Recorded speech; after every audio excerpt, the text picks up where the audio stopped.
ఇక మా ప్రతినిధి సుజాత లైవ్ లో అందుబాటులో ఉన్నారు. సుజాత, చెప్పండి. చూస్తున్నామని ఇప్పటి వరకు జరిగిన ఘటనలో మృతుల సంఖ్య 17కు చేరుకున్నట్టు తెలుస్తుంది. అసలు అక్కడ పరిస్థితి ఏ విధంగా ఉంది? అప్డేట్స్ ఏంటి? అఖిల, ప్రస్తుతానికి మృతుల సంఖ్య 17కి చేరుకుంది. మరో ఇద్దరు పరిస్థితి విషమంగా ఉన్నట్లు అందుతున్నటువంటి సమాచారము. కొద్దిసేపటి క్రితమే పొన్నం ప్రభాకర్తో పాటు MP Anil Yadav, Hydraa commissioner Ranganath, Hyderabad CP ఇక్కడ సంఘటనా స్థలానికి చేరుకొని ఏం జరిగింది ఏంటి అన్న వివరాలన్నింటినీ కూడా సేకరించే పనిలో ఉన్నారు. అయితే అగ్ని ప్రమాదం ఉదయం సంభవించడంతో అందరూ కూడా గాఢ నిద్రలో ఉన్నారు. ఆ టైంలో బయటికి రావడానికి ఎక్కడ అవకాశం లేకపోవడంతో ఆ మంటల్లో కూడా చిక్కుకుపోయి అక్కడికక్కడే ముగ్గురు మృతి చెందారు. ప్రస్తుతానికి మనం విజువల్స్ లో చూడొచ్చు, ఏదైతే మనకి ఎంట్రన్స్ గేట్ కనిపిస్తుందో ఆ గేట్ నుంచే బయటికి వచ్చే అవకాశం ఉంటుంది.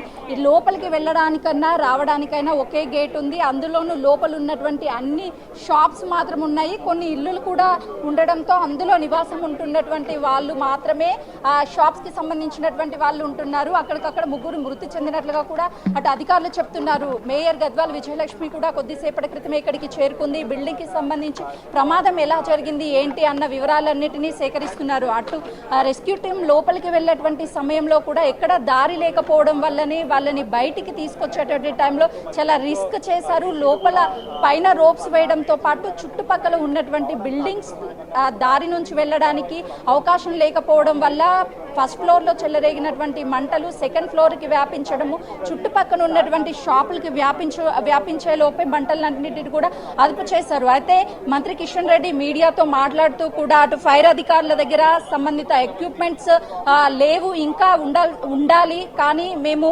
రాజకీయాలకు అతీతంగానే ఈ టైంలో సమన్వయం అవుతూ ఏదైనా ప్రమాదం జరిగినప్పుడు కూడా మేము కూడా బాధ్యత వహిస్తూ అక్కడ సంఘటన స్థలానికి చేరుకుంటాము. ఇవన్నీ రాజకీయాలకి అతీతమని కూడా కొద్దిసేపటి క్రితం మంత్రి కిషన్ రెడ్డి కూడా మీడియాతో మాట్లాడారు. మనం విజువల్స్ లో చూడొచ్చు. ఈ చుట్టుపక్కలంతా కూడా రోజు రద్దీగా ఉంటుంది. షాప్స్ అన్ని ఓపెన్ చేస్తారు. అటు చార్మినార్ ని విజిట్ చేయడానికి కూడా వందలాది మంది ఇక్కడికి చేరుకుంటూ ఉంటారు. ఈ ఘటన జరగడంతో ఇక్కడికి ఎవరిని అనుమతించడం లేదు. చుట్టుపక్కల ఉన్నటువంటి వాహనాలను కూడా డైవర్ట్ చేసినటువంటి పరిస్థితి ఉంది. మృతుల సంఖ్య పెరిగే అవకాశం అయితే చాలా స్పష్టంగా ఉంది. లోపల ఉన్నటువంటి మంటలు చెలరేగినటువంటి టైంలో ఆ పొగని పీల్చడం వల్ల వాళ్ళకి ప్రమాదం జరిగింది అని అటు అధికారులు చెప్తున్నారు. మరోవైపు ఆ మీడియాను కూడా లోపలికి వెళ్లడానికి ప్రమాదం అని చెప్పి ఎవరిని లోపలికి అనుమతించడం లేదు. లోపలికి వెళ్లే ప్రయత్నం చేస్తున్నప్పటికీ కొన్ని కారణాల వల్ల లోపలికి ఎవరిని అనుమతించినటువంటి పరిస్థితి ఉంది. మనం విజువల్స్ లో చూడొచ్చు.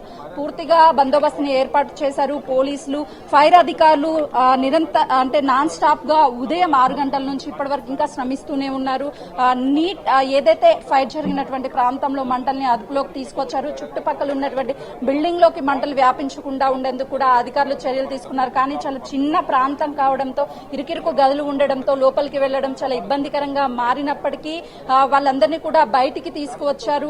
ఇంట్లో ఉన్నటువంటి ప్రతి ఒక్కరిని కాపాడే ప్రయత్నం చేశారు. కానీ అక్కడికక్కడే ముగ్గురు మృతి చెందగా ఒకే కుటుంబానికి చెందినటువంటి ఇద్దరు కూడా మృతి చెందినట్లు మనకు కీలకంగా అందుతున్నటువంటి సమాచారం. కొద్దిసేపటి క్రితమే మృతదేహాలను కూడా పోస్ట్ మార్టం నిమిత్తం హాస్పిటల్ కి తరలించారు. మనం విజువల్స్ లో చూడొచ్చు. అటు డిఆర్ఎఫ్ బృందం, ఫైర్ సిబ్బంది వీళ్ళంతా ఇక్కడికి చేరుకొని రెస్క్యూ నిర్వహిస్తూనే ఉన్నారు. ఇంకా గ్యాస్ సిలిండర్స్ ఏవైతే ఉన్నాయో వాటన్నిటిని కూడా బయటికి పంపించేశారు.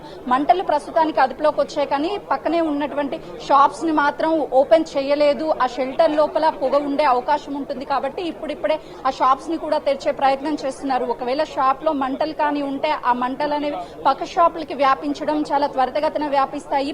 పక్కనే ఉండడం వల్ల ఈ బిల్డింగ్ లోపలికి వెళ్లే యాక్సెస్ ఒక్కటే ఉంది, బయటికి వచ్చే యాక్సెస్ కూడా ఒక్కటే ఉంది. చాలా చిన్న ప్రాంతం కావడంతోనే ప్రమాదం ఎక్కువగా జరిగింది. చూడొచ్చు, మేయర్ గద్వాల్ విజయలక్ష్మి కూడా కొద్దిసేపటి క్రితమే ఇక్కడికి వచ్చి అసలు ఏం జరిగింది ఏంటి వివరాలన్నింటినీ కూడా సేకరిస్తున్నారు. అటు ఈ ప్రమాదం గల కారణాలు కూడా అడిగి తెలుసుకుంటున్నారు. మంత్రి పొన్నం ప్రభాకర్ తో పాటు మేయర్ గద్వాల్ విజయలక్ష్మి, అనిల్ యాదవ్ వీళ్ళంతా కూడా కొద్దిసేపటి క్రితం ఇక్కడికి చేరుకున్నారు. ఈ ప్రమాదం జరిగిన తర్వాత అసలు ఏం జరిగింది ఏంటి అనే వివరాలు సేకరించారు.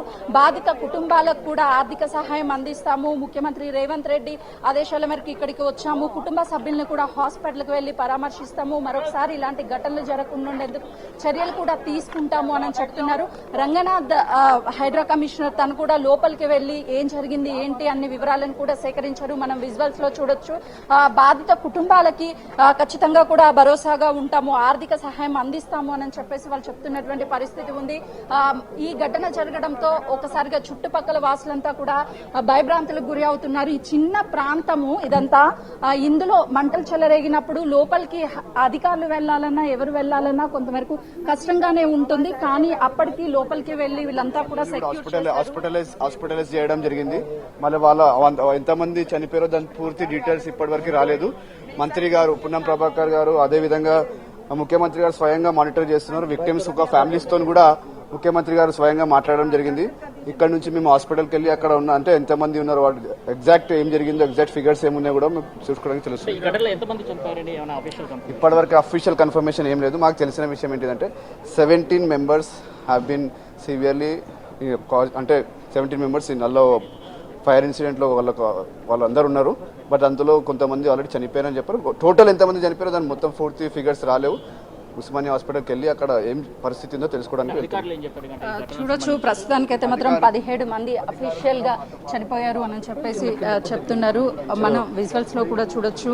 ఇటు అధికారులు ఉదయం నుంచి కూడా ఇక్కడికి చేరుకొని అసలు ఏం జరిగింది ఏంటి అని చెప్పేసి వీటన్నిటిని వివరాలను సేకరించే పనిలో ఉన్నారు. 17 మంది మృతుల బాడీలను, డెడ్ బాడీస్ ని కూడా ఉస్మానియా హాస్పిటల్కి పోస్ట్మార్టం నిమిత్తం తరలించారు. మనం విజువల్స్ లో ఒకసారి క్లియర్ గా చూస్తే చుట్టూ పరిసర ప్రాంతాలంతా రోజు జనంతో సందడిగా కికిరిసిపోతూ ఉంటుంది. కానీ ఈరోజు ఈ మంటలు చెలరేగడం, ఈ ప్రమాదం జరగడంతో ప్రతి ఒక్కరూ కూడా భయాందోళనకు గురి అవుతున్నారు. ఎప్పుడు ఏం జరుగుతుంది, ఒకవేళ అగ్ని ప్రమాదం జరిగినప్పుడు బయటికి రావాలి అంటే ఈ ప్లేస్ చాలా వరకు కష్టతరం అనే చెప్పాలి. ఒక బిల్డింగ్ నుంచి మరొక బిల్డింగ్కి యాక్సెస్ ఉండదు. ఆ బిల్డింగ్కి సంబంధించి కూడా బయటికి రావాలంటే ఇక్కడ యాక్సెసిబిలిటీ కూడా ఉండదు. మనం విజువల్స్లో చూడొచ్చు, చాలా క్లియర్గా కనిపిస్తుంది.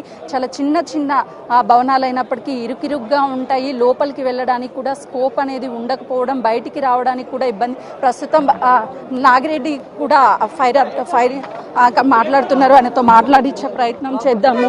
ఒకసారి మీడియాతో మాట్లాడుతున్నారు, చూద్దాం. ప్రస్తుతానికైతే అధికారులు ఇక్కడికి చేరుకొని ఏం జరిగింది ఏంటి అని చెప్పేసి, షార్ట్ సర్క్యూట్ అయిందా లేకపోతే గ్యాస్ కంప్రెసర్ పేలిందా అన్న వివరాలను కూడా సేకరిస్తున్నాము అని చెప్తున్నారు. మరి ఈ ప్రమాదం ఎలా జరిగింది ఏంటి అన్న విషయాలను కూడా ఆరా తీస్తున్నారు. ఉదయం ఘటన జరగడంతో సార్ మంత్రి కిషన్ రెడ్డి మాట్లాడుతూ ఫైర్ ఇంజన్ కి సంబంధించి ప్రస్తుతానికి మనం విజువల్స్ లో చూడొచ్చు, లోపలికి వెళ్తున్నారు. కానీ అటు ఫైర్ అధికారులను కూడా లోపలికి స్థానికంగా ఉన్నటువంటి వాళ్ళు వెళ్ళొద్దు అని చెప్పేసి ఆ డోర్ని క్లోజ్ చేసినటువంటి విజువల్స్ కూడా మనం బిగ్ టీవీ స్క్రీన్ మీద చూడొచ్చు. అసలు లోపలికి వెళ్తుంటే అడ్డుకునే ప్రయత్నం చేస్తున్నారు. కానీ లోపలికి వెళ్ళేందుకు ఏం జరిగింది అన్న రీజన్ కూడా వాళ్ళు చూడడానికి వెళ్తున్నాము అని చెప్పేసి అంటున్నారు. కానీ వాళ్ళు ఇద్దరు వ్యక్తుల్ని మాత్రమే లోపలికి అనుమతిస్తాము, ఎవరిని పంపించము అని చెప్పే బిల్డింగ్కి సంబంధించినటువంటి వాళ్ళ చెప్తున్నటువంటి పరిస్థితి ఉంది. ఆ అధికారులు లోపలికి వెళ్తామంటే వెళ్ళొద్దు అని చెప్తున్నారు. కానీ వాళ్ళని అడుగుతున్నారు లోపలికి వెళ్ళి అసలు సిచ్యువేషన్ ఏంటి అనేది లోపల చూసి వస్తాము అని చెప్తున్నారు. సో వెళ్ళొద్దు అని వాళ్ళు రిక్వెస్ట్ చేస్తున్నటువంటి పరిస్థితి ఇక్కడ నెలకొందనే చెప్పుకోవాలి. ఈ ప్రమాదం జరగడానికి గల కారణం ఏంటి అని చెప్పేసి అధికారులు ఆరా తీస్తున్నారు. మృతుల సంఖ్య 17కి చేరుకుంది. మరికొందరి పరిస్థితి కూడా విషమంగా ఉంది అని చెప్పేసి చెప్తున్నారు. ప్రస్తుతానికి అటు ఐజీ కూడా మాట్లాడుతున్నారు. తను లోపలికి వెళ్తాను అని చెప్పేసి మాట్లాడుతున్నప్పుడు కూడా వాళ్ళు లోపలికి ఎవరిని వెళ్ళొద్దు అని చెప్పేసి స్థానికంగా ఉన్నటువంటి వాళ్ళు చెప్తున్నటువంటి సిచ్యువేషన్ ఉంది. ఈ ఫైర్ జరగడానికి ప్రధాన కారణం ఏంటి, లోపల జరిగినప్పుడు బయటికి రావాలి అని అంటే కొంతమేరకు కష్టంగా ఉండేది. లోపలికి వీళ్ళంతా లోపలికి వెళ్ళనివ్వడం లేదు, అడ్డుకునే ప్రయత్నం చేస్తున్నారు. ఎందుకంటే మళ్ళీ ఏదైనా ప్రమాదం జరిగే అవకాశం ఉంటుంది కాబట్టి లోపలికి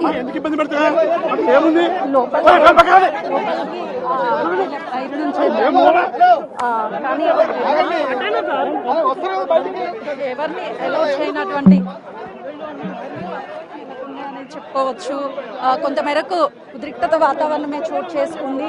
లోపలికి వెళ్ళినటువంటి సమయంలో స్థానికంగా ఉన్నటువంటి వాళ్ళు కూడా అడ్డుకునే ప్రయత్నం చేస్తున్నారు. అగ్ని ప్రమాదం జరిగింది, లోపలికి ఏదైనా ప్రమాదం జరిగే అవకాశం ఉంటుంది కాబట్టి సో మీడియాని కూడా లోపలికి వెళ్ళనివ్వకుండా అడ్డుకుంటున్నారు.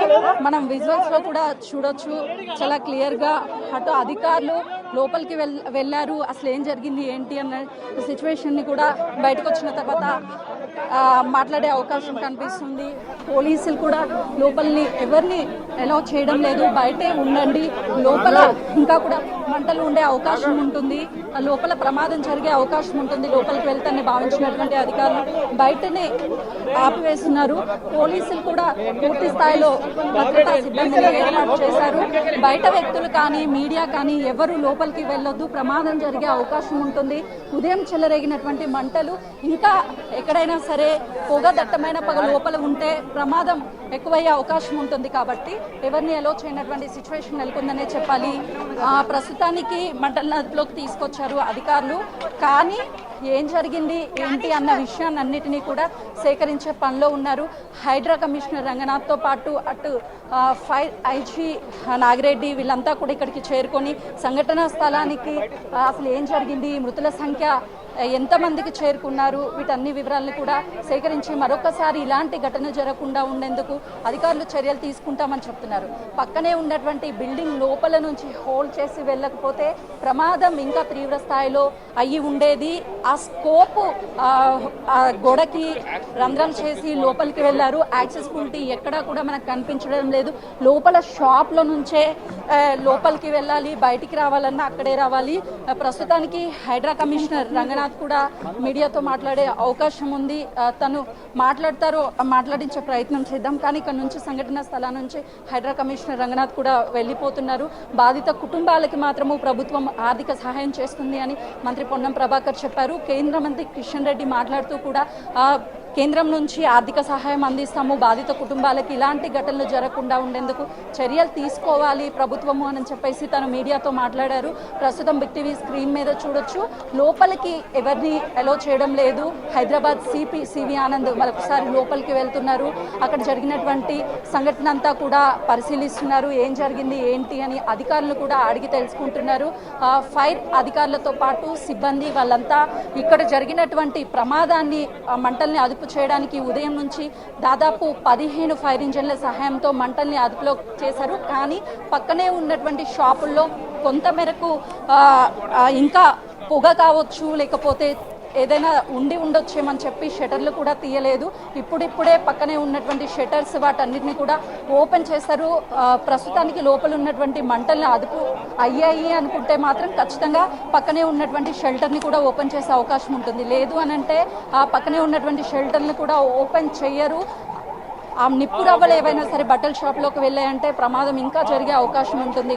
ఆ లోపల సిలిండర్స్ వాటన్నిటిని బయటికి తీసేశారు. లోపల ఎలాంటివి లేవు అని చెప్తున్నారు. కానీ ఏం జరిగింది ఏంటి అన్న విషయాలని పూర్తిగా పరిగణలోకి తీసుకుని ఆ తర్వాత మరొకసారి ఇలాంటి ఘటనలు జరగకుండా ఉండేందుకు చర్యలు తీసుకుంటామని అటు అధికారులు చెప్తున్నటువంటి పరిస్థితి ఉంది. మనం విజువల్స్లో చూడొచ్చు, అధికారులు లోపలికి వెళ్ళి బయటికి వస్తున్నారు. లోపల సిచ్యువేషన్ ఏ విధంగా ఉంది, మొత్తము మంటలు ఆరిపోయాయా లేదా అని చెప్పేసి వాటిని పరిశీలించడంతో పాటు పోలీసులు పూర్తి స్థాయిలో భద్రతా ఏర్పాట్లు చేశారు. ఎవరిని పైకి అనుమతించడం లేదు. మరోవైపు అధికారులు కూడా ఇక్కడికి చేరుకున్న తర్వాత స్థానికంగా ఉన్నటువంటి వాళ్ళతో మాట్లాడుతున్నారు. ఏం జరిగింది ఏంటి, ఈ అగ్ని ప్రమాదం ఎప్పుడు జరిగింది అనే విషయాల గురించి కూడా ఆరా తీస్తున్నటువంటి పరిస్థితి నెలకొంది ప్రస్తుతం. Right Sujatha, thank you.